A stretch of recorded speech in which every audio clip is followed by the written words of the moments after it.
Welcome back to Echoes of Ancient Minds. Here, we bridge the gap between timeless philosophy and the modern human experience, uncovering forgotten wisdom to help navigate the chaos of today. If you are seeking clarity, sovereignty, and inner peace in a distracted world, subscribe and join our community of thinkers. Now, let us step back into the sanctuary of the mind, the Stoic and Buddhist guide to surviving today's digital mental health crisis. Ache 1. The Invisible Prison. The greatest prison ever built has no stone walls, no iron bars, and no visible guards. Its perimeter is boundless, its cell blocks are invisible, and yet billions walk willingly into its confines every single day. Look closely at the modern landscape. Your mind is no longer entirely your own. It has been colonized by complex algorithms, engineered by some of the brightest minds on Earth for a single purpose: to shatter your focus, capture your awareness, and monetize your psychological state. While your internal peace is quietly auctioned off to the highest bidder, humanity faces the greatest, most rapid erosion of attention in history. We live in a culture of perpetual distraction. Every ping, vibrate, and red badge acts as a micro-interruption to the soul. We are bombarded with more information in a single day than an average person in the 17th century would encounter across an entire lifetime. But access to information is not wisdom, and digital connection is not true community. As hyperconnectivity reaches its peak, our sense of quiet isolation has never been deeper. To survive this digital onslaught, we cannot rely on temporary tech hacks or weekend detoxes that inevitably fail. We need something stronger. We must look backward to move forward, tapping into cognitive frameworks that have outlasted ancient empires. It is time to rebuild what the Stoics called the Inner Citadel, drawing on the combined wisdom of Roman Stoicism and Eastern Buddhism to reclaim our mental sovereignty. Act 2. The Architecture of Siege. Consider how your day begins. Every morning, long before sunrise, the siege is renewed.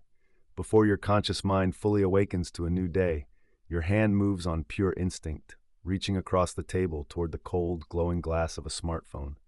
This is not simply a personal failure of willpower. It is the result of thousands of hours of neurobiological engineering.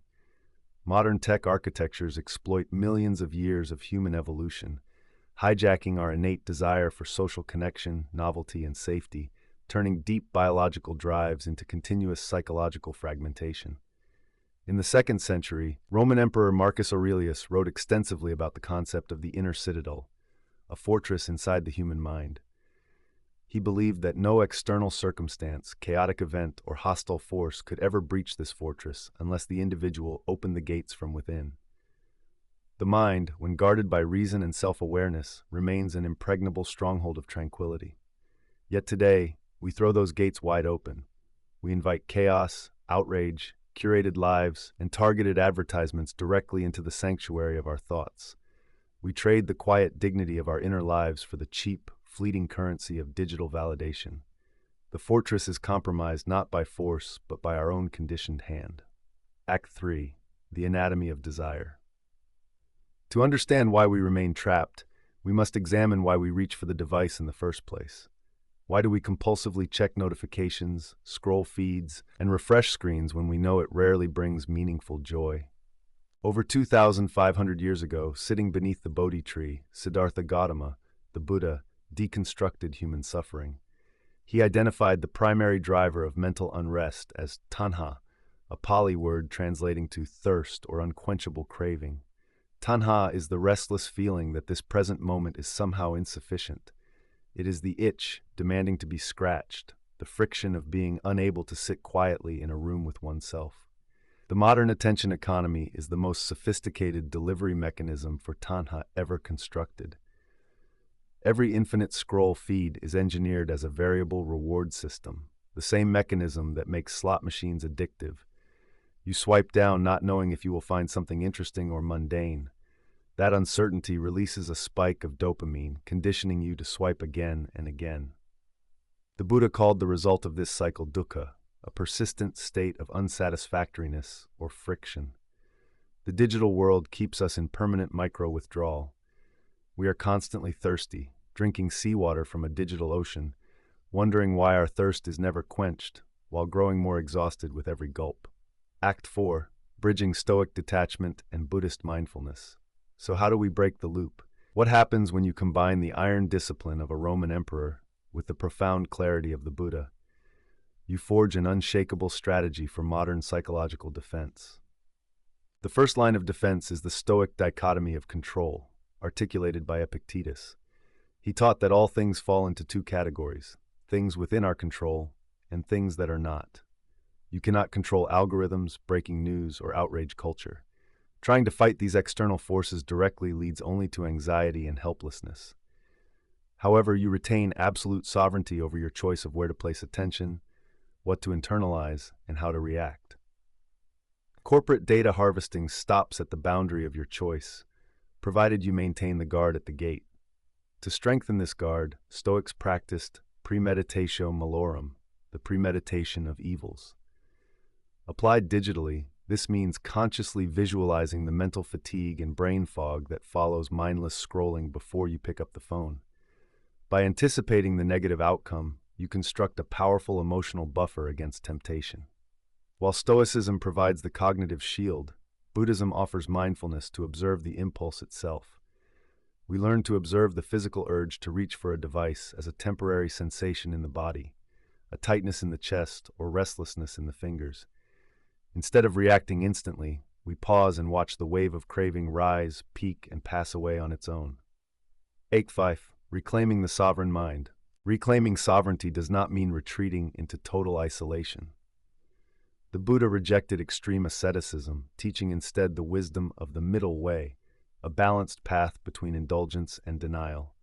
In a digital context, the middle way means using technology as a deliberate tool without allowing it to become your master. It means establishing firm, sacred boundaries around your physical space and daily life. Consider the architecture of your day. What if your morning opened not with global network demands, but with 15 minutes of absolute silence? What if your evening closed with reflection, reading, or quiet conversation instead of cold blue light?